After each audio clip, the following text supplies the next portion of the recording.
ఇంకొక అంశం సార్, వైసీపీకి సంబంధించినటువంటి అరెస్టులు అవన్నీ పక్కన పెడితే పోలీసుల తీరు మీద వైసీపీ నేతలు చాలా ఆగ్రహం వ్యక్తం చేస్తున్నారు. ఇటీవల కాలం నుంచి వైసీపీ నేతలకు సంబంధించిన అరెస్టులు చాలా పెద్ద ఎత్తున జరుగుతూ ఉన్నాయి. సరే, అవి అధికారికంగా జరుగుతున్నాయా, లేదంటే న్యాయబద్ధంగా జరుగుతున్నాయా, లేదంటే చట్టం తన పని తాలు చేసుకువెళ్ళాలి కాబట్టి అలా జరుగుతున్నాయి అనేది పక్కన పెడితే అరెస్టులు మాత్రం ఎక్కువగా జరుగుతున్నాయి. అయితే దీని మీద లా అండ్ ఆర్డర్ మీద వైసీపీ కొంత ఆందోళన వ్యక్తం చేస్తుంది. ఇటీవల గవర్నర్ని కలిసేందుకు కూడా వాళ్ళు సిద్ధమవుతూ వచ్చారు. దాంతోపాటు వైసీపీకి సంబంధించినటువంటి ఎమ్మెల్సీలు కూడా డీజీపీని కలిసి ప్రభుత్వానికి సంబంధించి కక్షపూరితంగా చర్యలు తీసుకోవడమో లేదంటే అరెస్టులో ఇవన్నీ కూడా మనం చూస్తూ వచ్చాము. విడుదల రజనీ గారికి సంబంధించిన ఇన్సిడెంట్ అయితే వైసీపీలో కొంత ప్రకంపనలు సృష్టించినటువంటి పరిస్థితిని కూడా మనం చెప్పుకోవచ్చు. సో ఇలాంటి పరిణామాలన్నీ చూస్తున్నప్పుడు కోర్టులు ఇచ్చే డెలిబరేషన్స్ ఏమో ఒక విధంగా ఉంటున్నాయి. మీరు అసలు ఏం కేసులు పెడుతున్నారు, ఏం సెక్షన్లు పెడుతున్నారు, అసలు ఆయన మీరు ఎఫ్ఐఆర్ నమోదు చేసింది ఒకటి, దానికి అప్లికేబుల్ అయ్యే సెక్షన్స్ ఒకటి, మీరు పెట్టిన సెక్షన్ ఏంటంటే కూడా డైరెక్ట్గా పోలీసుల్ని చివాట్లు పెట్టే విధంగా, పోలీసుల్ని కోర్టులు నిలబెట్టే విధంగా ఒక ప్రక్రియ నడుస్తుంది. ఇక మరోవైపు ప్రభుత్వానికి సంబంధించి వాళ్ళ ప్రెజర్స్ అంటారా, లేదంటే నేతల ప్రెజర్స్ అంటారా, లేదంటే ఎమ్మెల్యేలు మంత్రులు వాళ్ళ ప్రెజర్స్ అంటారా, దానివల్ల పోలీసులు మరింత ఇబ్బంది పడుతున్నటువంటి పరిస్థితి కనబడుతుంది. సో ఎటు చూసుకున్నా కూడా, అటు కోర్టుల ముందు చూసుకున్నా, ప్రభుత్వం ముందు చూసుకున్నా, ప్రతిపక్షం ముందు చూసుకున్నా, మూడిట్లో కూడా పోలీసులు తలదించుకునే పరిస్థితి ఈరోజు వస్తూ ఉంది. ఏం చెప్తారు ఈ అంశానికి సంబంధించి? ప్రభుత్వాలు ఒత్తిడి వల్ల పోలీస్ శాఖ ఇబ్బంది పడతా ఉంది, అంటే ఒత్తిడికి గురవుతా ఉంది, ప్రెజర్కి లోనవుతా ఉంది. కొంతమంది పోలీస్ అధికారులు చేసే విపరీత చేష్టల వల్ల ప్రభుత్వానికి రాజకీయంగా నష్టం వస్తుంది. ఉభయ భ్రష్టత్వమే. ఎందుకంటే ప్రభుత్వం ఒత్తిడి వల్ల పద్ధతిగా పనిచేసే అధికారులు ఏంది మాకు తలనొప్పి అనే భావన గోలు వస్తారు, ఇరిటేట్ అవుతారు. కొంతమంది అధికారులు అత్యుత్సాహం చూపించారు, ప్రభుత్వానికి సమస్య ఇస్తున్నారు. ఇప్పుడు విడుదల రజనీ గారి వ్యవహారం రెండో తరహా. మొదటి తరహా ఏంటి, ప్రభుత్వం ఒత్తిడి వల్ల కేసులు పెట్టారనుకోండి, ప్రభుత్వం అంటే చెప్పరు, పరోక్షంగా చెప్తారు రాజకీయ నాయకులు. రెండోది, కొన్ని మీడియా సమస్యల్లో కూర్చొని పేర్లు రోజులతో సహా చెప్పేస్తున్నాయి. పలానా ఎక్స్ని పలానా రోజు అరెస్ట్ చేయబోతున్నారు, చెయ్యాలి, చేస్తారని ఫస్ట్ చెప్తారు, చేయకపోతే ఇంకా ఏం చేస్తున్నారని తిట్టిస్తారు, ప్రభుత్వాన్ని వాళ్ళే తిట్టిస్తారు, డిబేట్లు పెట్టి ఇంకా ఏం చేస్తున్నారు అనేసి. కాబట్టి ఆ రకంగా చేయడం వల్ల అప్పుడు ప్రజలకు ఏమనిపిస్తుంది అంటే ముందే డిసైడ్ చేస్తున్నారు కదా. ఇప్పుడు విచారణ ఎట్టుండాలి, కేసు టార్గెట్గా ఉండాలి, సబ్జెక్ట్ టార్గెట్ ఉండాలి. ఇక్కడ పర్సన్ టార్గెట్ అయిపోతుంది. పర్సన్ టార్గెట్ అయినప్పుడు ఇప్పుడు కేసులో ఏం జరిగిందో వేరే సంగతి, కానీ జగన్ ఎందుకు అరెస్ట్ చేయలేదు, ఎల్లయ్య ఎందుకు అరెస్ట్ చేయలేదు, పొల్లయ్య ఎందుకు అరెస్ట్ చేయలేదు, రోజు డిబేట్లు పెట్టి అరెస్ట్ చేయబోతున్నారని ముందే చెప్పి తర్వాత అరెస్టులు జరిగితే ప్రజలకు ఏం సిగ్నల్ వెళ్తా ఉంది, వీళ్ళు ముందస్తు ప్లాన్తోనే చేస్తున్నారు, ఇవన్నీ ఇష్యూ పక్కపోతా ఉంది. వీళ్ళు అనుకున్నారు కాబట్టి చేస్తున్నారు. ఆ రకంగా ప్రభుత్వానికి నష్టం, పోలీసులకు కూడా. అందరూ న్యూట్రల్గా ఉంటారు కదా, అందరూ 90% న్యూట్రల్గానే ఉంటారు కదా. కానీ ప్రభుత్వ ప్రజలకు లోనవుతూ మాకు ఉద్యోగ భద్రతలో కొంచెం ఇబ్బంది వస్తుంది, ఉద్యోగ నిర్వహణలో వాళ్ళ ఒత్తిడి, వీళ్ళు బెదిరింపులు, అంతే కదా, మేము అధికారుల కోసం మీ సంగతి తెలుస్తాం, ఇది అవసరమా మాకు అనే భావన ఎక్కువ మంది పోలీసులు కనిపిస్తుంది. కానీ కొంతమంది, విడుదల రజనీ గారి సబ్జెక్ట్ ఏదైతే సిఏ గారు ఉన్నారో వారు వ్యవహరించిన తీరు కరెక్ట్ కాదంటున్నాను. అరెస్ట్ చేయడం తప్పనో లేదా వారిని విచారించడం తప్పనో ఎవరు అనరు, వాళ్ళకున్న ఆధారాలు వాళ్ళకు ఉంటాయి. కానీ అంత తొందరపడాలనా? పైపిచ్చూరా చూస్తే ఆడ తీసుకెళ్లారు, ఇటు బెయిల్ ఇచ్చేసింది కోర్టు. ఇప్పుడు బెయిల్ ఇలేదంటే ఆ కేసు బెయిల్ ఇమీడియట్ గా ఇచ్చేసిందంటే విచారించి అరెస్ట్ చేయాల్సిన అవసరం లేదని కోర్టు కన్విన్స్ అయినట్టు అర్థం.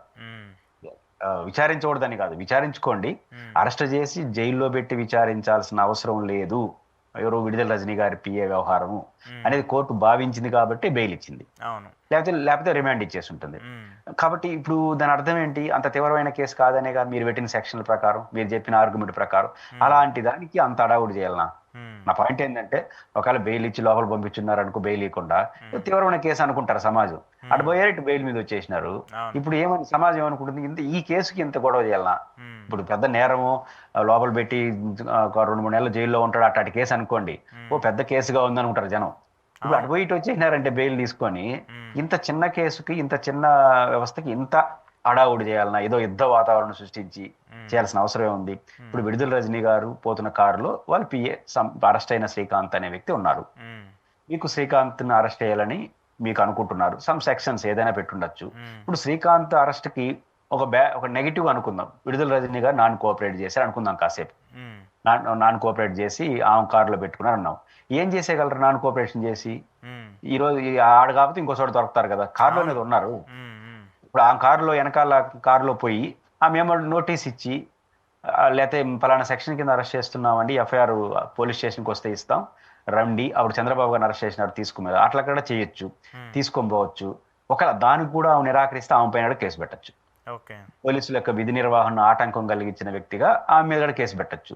ఇన్ని ఇసులుబాటు కంటే కొంత టైం పడుతుంది మన పద్ధతిగా పోవాలంటే. ఈ పద్ధతిగా పోయి ఉంటే ఏమవుతుంది, దానికి అంత తొందరపడిపోవాలా, ఆమెని బయటికి లాగి వీళ్ళు అసలు ఒక కార్ అన్నది వాళ్ళ ప్రైవేట్ అఫైర్.